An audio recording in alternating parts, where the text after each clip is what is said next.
Hold on a second. All right, it's on. I'm just gonna get a water. I forgot my water, so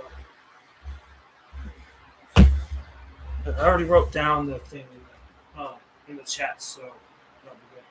All right, I'm just gonna get situated here. So, hello YouTube, Scamp the Wolf here, back with a video for your viewing pleasure. And I actually just now got done watching the new Chip and Dale Rescue Rangers movie. Um, and yeah, um, I wasn't necessarily gonna like watch it immediately, but I figured I had some time on my hands, so I figured, hey, why not watch it? Um, so I'm just gonna tell you what I think about it, like, and it's has good intentions,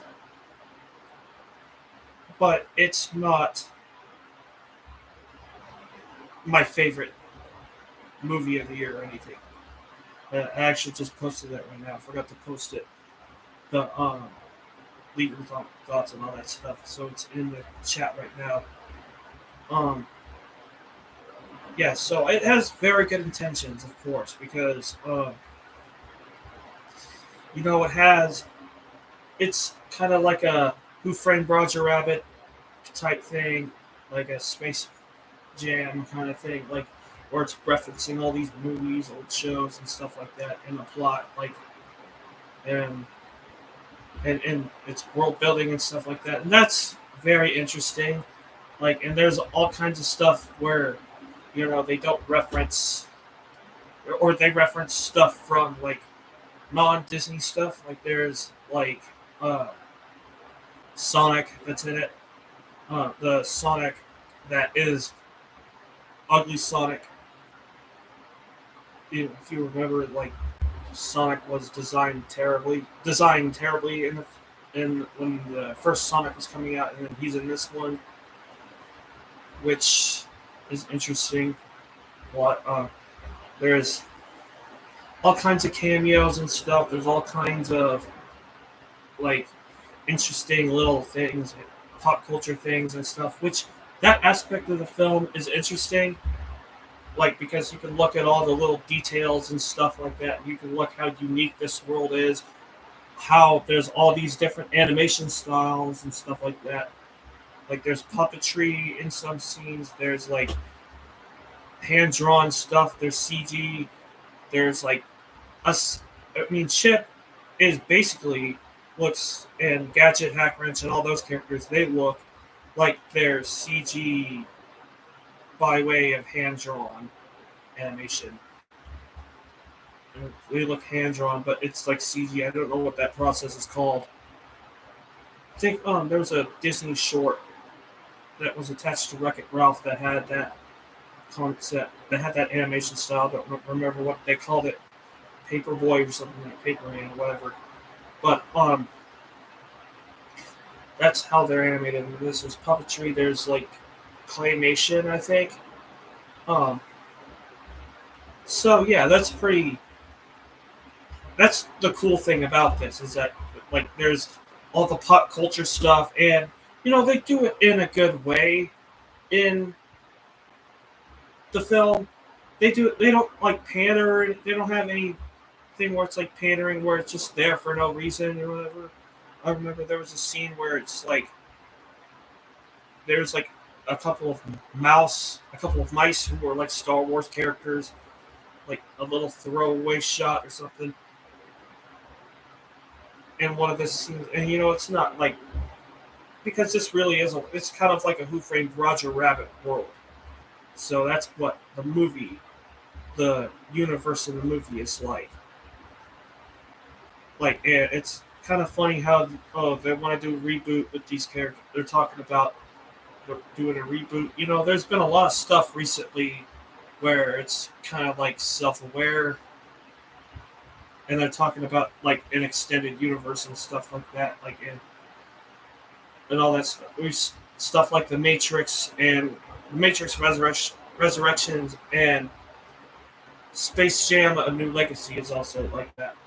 We're also kind of like that too, with the different references and stuff that they had. You know, that's definitely fun in that aspect, but I don't really feel like I was moved necessarily as much as a lot of other people were by this movie. If you don't know, the movie does have an 80% on Rotten Tomatoes, and it's getting positive reviews from it's getting positive reviews from people and stuff like that. And, that's good if you like the film, definitely. But I don't really think that like I was like motivated nearly as much. Like I kind of felt the acting and the voice acting was kind of just like stale a little bit. Like John Mulaney and Andy Samberg, they're good enough choices for Chip and Dale. Uh, it's nice that they have like the old voice actresses or actors and actresses coming back and stuff like that, like Tress MacNeille. But there's like really only a few, like especially the leads. I mean, like they feel like they're just like reading lines from a script or something like that. It didn't really feel like they were just like it felt more like they were acting, unless they were just like I don't know. That was kind of strange to me, but it didn't kill the film or anything like that. I mean, it's just weird. And I think Tress MacNeille kind of was just like, "This is cool. I'll probably just do this for fun or something like that." So yeah, the other actors, like J.K. Simmons, like he's fine. Yeah, Seth Rogen. Uh, there's a lot of like big name actors and stuff like that in this film, which is pretty surprising. Eric Bana, Will Arnett, Keegan Michael Key, all those. So there's some good acting in the film. There's some mad acting, but I feel like the plot is every single kids movie you could possibly imagine. Like I feel like you have the twist villain, which of course, like if you don't know, J.K. Simmons plays Captain Putty, and you go into the thinking, oh, it's one of those movies where you don't really know. Like, okay, you have Sweet Pete, who's like the Peter Pan. He's like an adult version of Peter Pan and stuff like that. Like people were saying, and that would have been a fine villain, sort of. They turn him into like the cat or whatever. Like it's kind of similar to that. They kind of do that. Like I think that's what they're doing with it. He would have been a solid enough villain, but I feel like putting Captain Putty, who is like you know, into it as the villain, like totally out of the blue. Like, and it's another one of those twist villain plots where it's like really cliched and you've seen it so many times before. Like this happened in Peter Rabbit 2. This happened in some other movies. I can't remember. This has happened everywhere. I mean, seriously. Like, and then, and the bad guys, at least you could tell who the villain in that movie, you know, like, was a villain. Like Captain Putty, you don't really know if he's a villain. He's just a detective. Like, and stuff like that. Like, and I don't really think Chip and Dale, this movie, was making fun of like old cliches. I think they were just really doing it like just um I don't know what the word is that I'm looking for, but I feel like they were just like genuinely trying to do, like I and that's what I really don't like about the film is that like it's tries to think it's unique because it has a unique visual look and stuff like that and all of the references and stuff like and all of the stuff that's very interesting to look at. Like there's even mentions of like pogs in it, which is pretty cool. And then you have the cliche stuff with in the third act when it's the twist villain and stuff like that. And it's just and the scenes where it's like Dale for, like fakes being dead or whatever and like he gets hit by like a cannon for no reason at you think it's just gonna be over. He just, for no reason whatsoever, he just spins around and then shoots a cannon out of his arm or whatever, and then hits Dale. Like it just comes out of nowhere. This scene, and then it's like, and then Chip goes over. I think it's Dale that gets hit. Chip goes over, and then he's like, "Oh, I'm sorry. Like, please don't die on me. Please don't do this. Like, whatever. Like, like we were friends in high school." It goes into a slideshow. It tries to really like tug on your like heartstrings, make you feel emotional. We've seen that so many times in movies. Like we've seen that cliche before. Like, and a lot of people would probably look past that, you know. But that cliche just drives me fucking nuts. The Lady and the Tramp remake did that. Alpha and Omega did that. Oliver and Company, I think, kind of did that. Like, I don't know why in movies you have to do that. Like, to that cliche. It's just, it's like, I wish I would be more angry about this movie. Like, but I'm kind of not. Like, it's kind of a mixed bag for me, to be honest. Like, I do appreciate the references and stuff, and I do appreciate what they were trying to do, but I feel like the studio got, hey, we need you to make this the most cliched kids movie you can possibly imagine. Like, the most cliched story, the most cliched plot points, ideas you can possibly imagine. Wrap it up in something that looks like it's for really unique, and then it'll show you like that. And then, it's just another one of those stories, and I really wish they would stop making movies like that. If you want to be unique, be unique. Be creative. Don't be creative by just the visual look being creative, and then the story is just generic. Like, just be creative.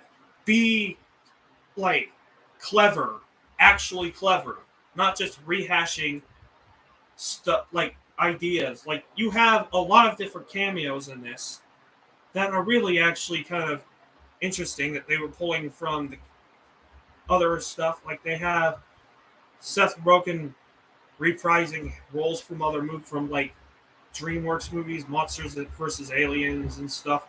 Like, in it, you have other cameos or whatever. You have a South Park reference. You have My Little Pony in there.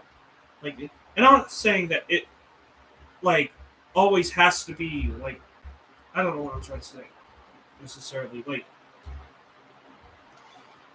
it's just unfortunate because I really wish this movie was a lot better.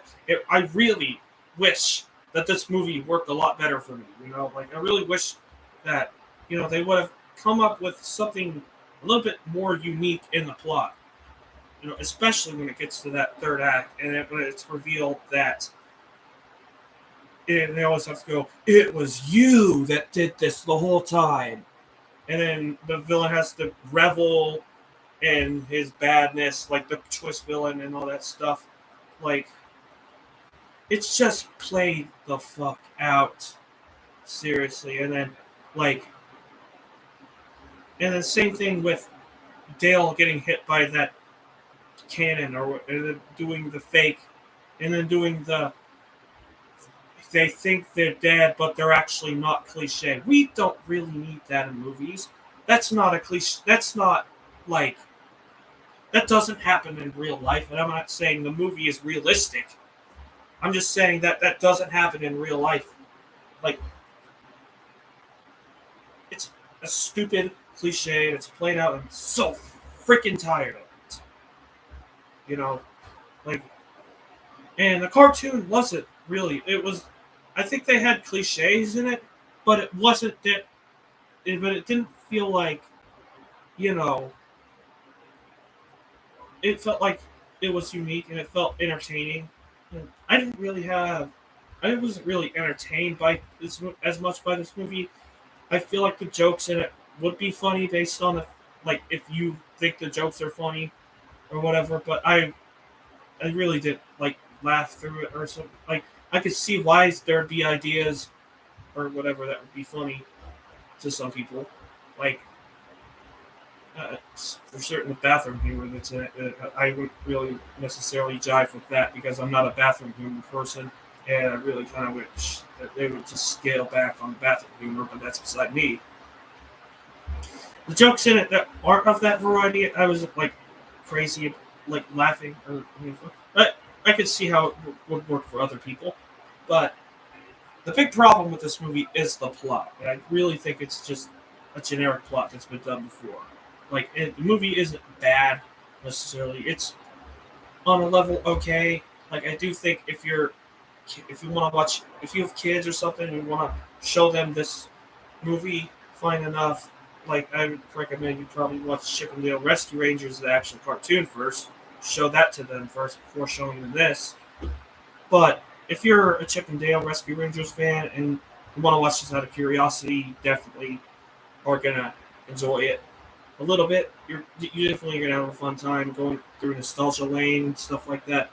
And but if you're not really outside of that, it's up to you. Honestly, it's really up to you. Like if you think the good reviews are kind of pulling you into it and you want to see it like that, go ahead. Like this, go ahead. Definitely see it. But like if you hear my complaints and you for some reason are a big fan of mine and you just kind of take what I say as gospel, then you probably won't like the movie, or you will. Who knows? But yeah, that's my review for Chippendale Rescue Rangers. Uh, I'm gonna do a score for this. I'm thinking somewhere around 6 out of 10 for this film. 6 out of 10. That's what I'm thinking for this film. And for a letter grade, probably either B minus or C plus, or because it's a little bit above average because they have the pop culture stuff that's very interesting. There's interesting stuff about it that I did enjoy. I think I like this better than Peter Rabbit too. Come to think about it, but um, in terms of movies that are kids movies, if I had a star rating, it would be 2.5 stars easily. So yeah, that's my review for Chippendale Rescue Rangers, the movie.